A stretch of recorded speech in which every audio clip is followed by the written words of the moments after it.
Monsieur le Président du Syndicat national des biologistes médicaux, cher Lionel Barrand, Mesdames et Messieurs les biologistes et internes en biologie, Mesdames et Messieurs, chaque année, les journées de la biologie médicale sont le rendez-vous incontournable des professionnels hospitaliers, des libéraux et des internes pour échanger, débattre et surtout vous rassembler autour de l'avenir de votre métier.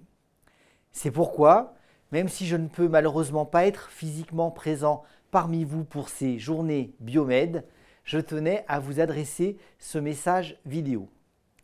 Biologiste, étudiant en biologie médicale, vous exercez un métier indispensable dans le quotidien de nos concitoyens, un métier qui est au cœur de notre système de santé. Et ce, à toutes les étapes des parcours de soins. En amont, justement, pour éviter ou détecter précocement les pathologies, vous avez un rôle clé dans la prévention et le dépistage. Vous savez combien la transformation de notre système de soins, encore trop centré sur le curatif, en système de santé préventif, est importante pour moi. Le diagnostic est ensuite un élément central de votre métier. En effet, les biologistes concourent à près de 70% des actes diagnostiques réalisés chaque année.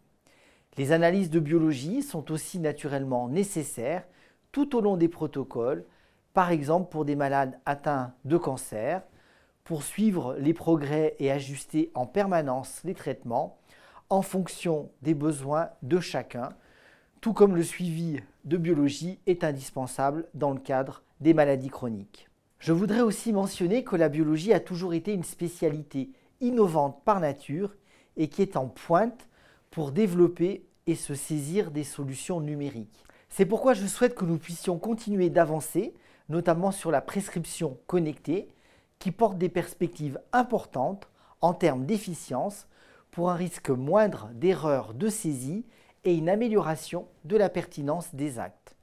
Je pense aussi à la mine d'or que représentent les données issues des comptes rendus de biologie.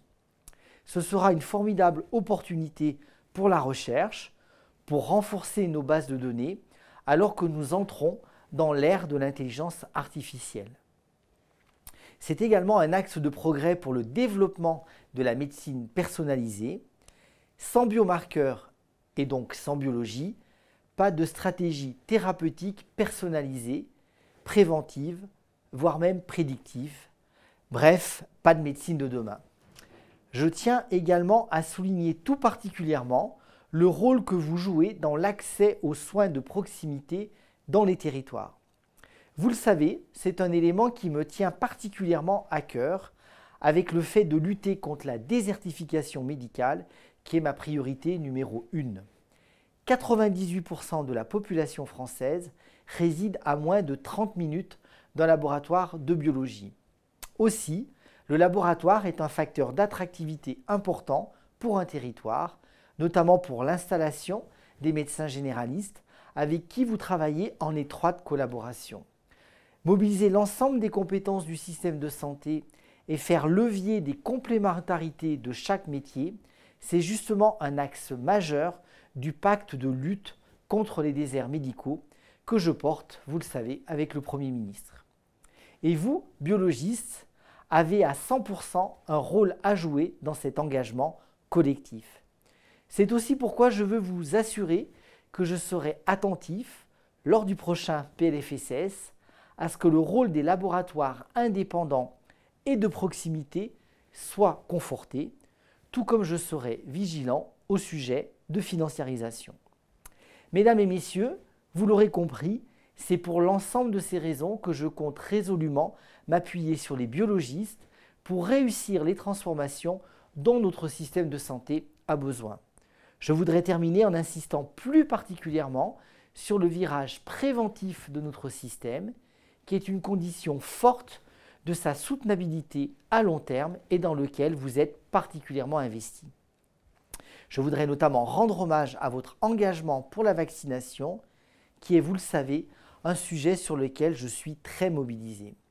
Depuis l'été 2023, les biologistes sont autorisés à prescrire et administrer les vaccins mentionnés dans le calendrier des vaccinations, ainsi que le vaccin contre la grippe saisonnière et contre la Covid. L'hiver dernier, nous avons subi une épidémie de grippe particulièrement virulente, notamment parce que nos concitoyens étaient insuffisamment vaccinés. Alors que les beaux jours reviennent, je commence déjà à préparer la prochaine campagne de vaccination contre la grippe. Je sais pouvoir compter sur vous, sur les biologistes, pour atteindre des niveaux de couverture qui permettront de mieux nous protéger individuellement et collectivement. Comment ne pas mentionner ensuite le dépistage pour lequel votre profession est particulièrement engagée?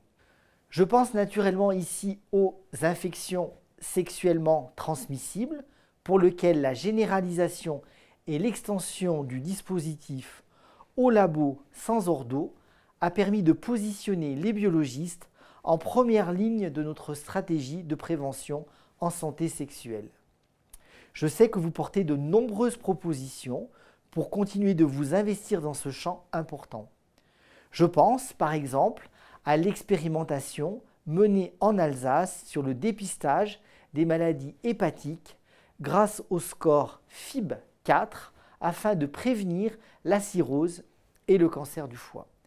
C'est pourquoi je terminerai en vous disant que je suis à votre écoute et que la porte de mon ministère vous est ouverte, grande ouverte, pour continuer de travailler ensemble à construire l'avenir de votre profession et de notre système de santé. Je vous remercie et je vous souhaite de très bonnes journées de la biologie médicale.